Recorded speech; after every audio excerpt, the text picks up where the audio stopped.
Hey YouTube, what's up? Scarecrow here, and I'm here today to show you guys a deck profile I doubt you've really seen, at least in a very long time. This is a premium format Ancient Dragon deck. So, yeah, um, I was a big fan of Ancient Dragons back in the G era.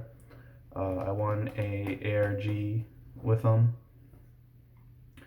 and I've always been a big fan of it, and I was hoping they would get a little bit more support in V and stuff. They did get support. It was really kind of random though, but it was at least support, and I've been meaning to do a deck profile on them in premium since then. So let's get started. Uh, we have our starter, just a V starter, doesn't matter which one, and then for our trigger lineup, um, 4 of the crit that lets you stride, 4 of the crit that moves the soul draw. This one is actually especially helpful in this deck. This deck uses a lot of soul, so the fact that this moves the soul is very helpful. We're running crits, no fronts, because that's just how the deck plays out. Crits are better. You have a restanding Vanguard, might as well do them. These have really great effects, especially this one too. So, and this one's very helpful with soul. The front thing just isn't like practical or realistic. It's just in practice kind of bad. So crits are the way to go. And then we got our 4 PG draws and our 4 heals.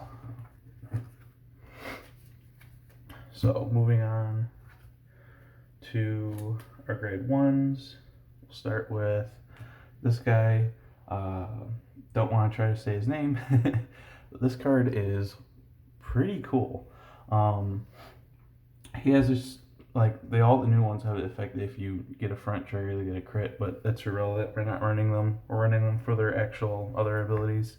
Like this guy, when it attacks or it boosts and hits, you can look at the top 7 and you get to call an Ancient Dragon from them as rest. Then you shuffle. This is really good. It's just free cards. Like turn 1, you ride this card, swing, get a free card.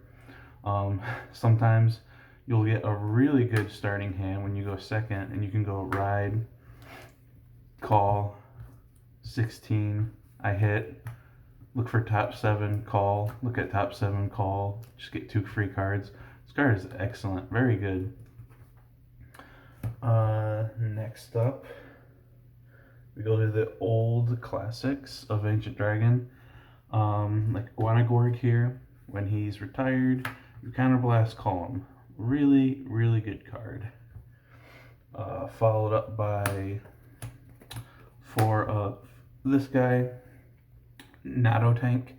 This card's also really good. When he's retired, you Soul Blast, countercharge 1 and give a rear guard +4, which is really good.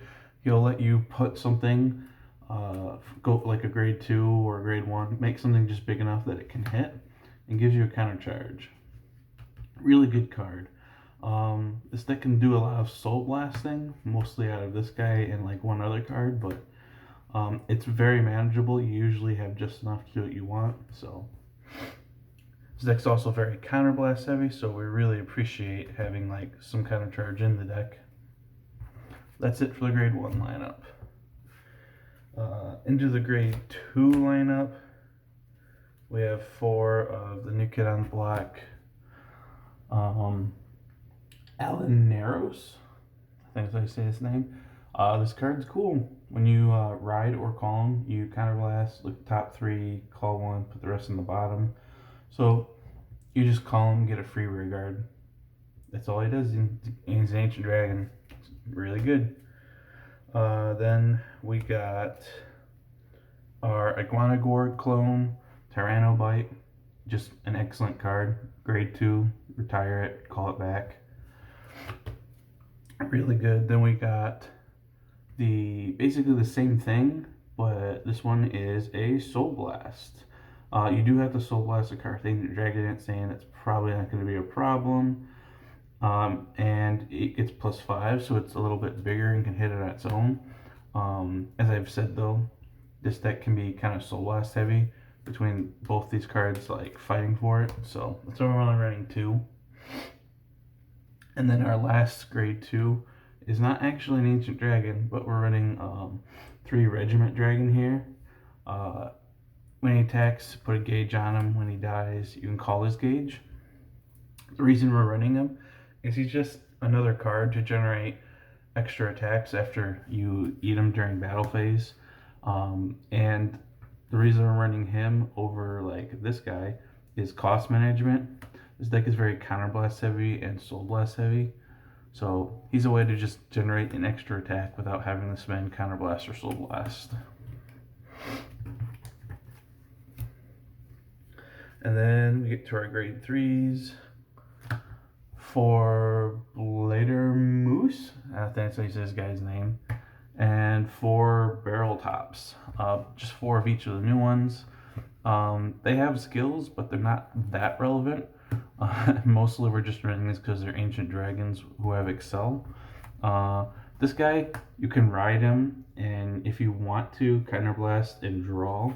Sometimes you do that before you stride over top of him. But like you can't just willy-nilly go and Counterblast and draw with it.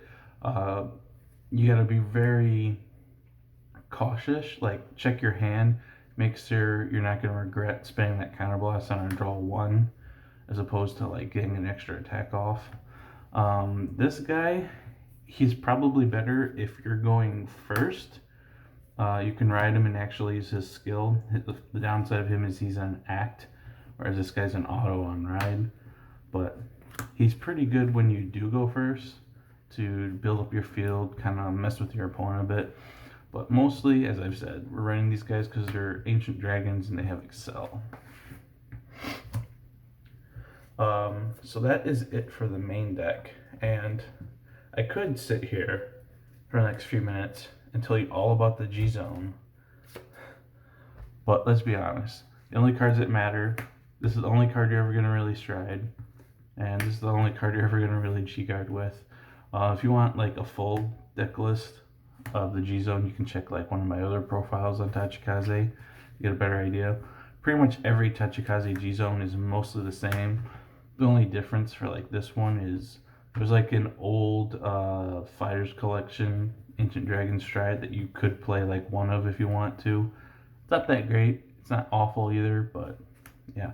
Basically the deck is just you stride this guy, you poke with all your rear guards, swing with him, and the cool thing about Ancient Dragons is that you have all these cards that like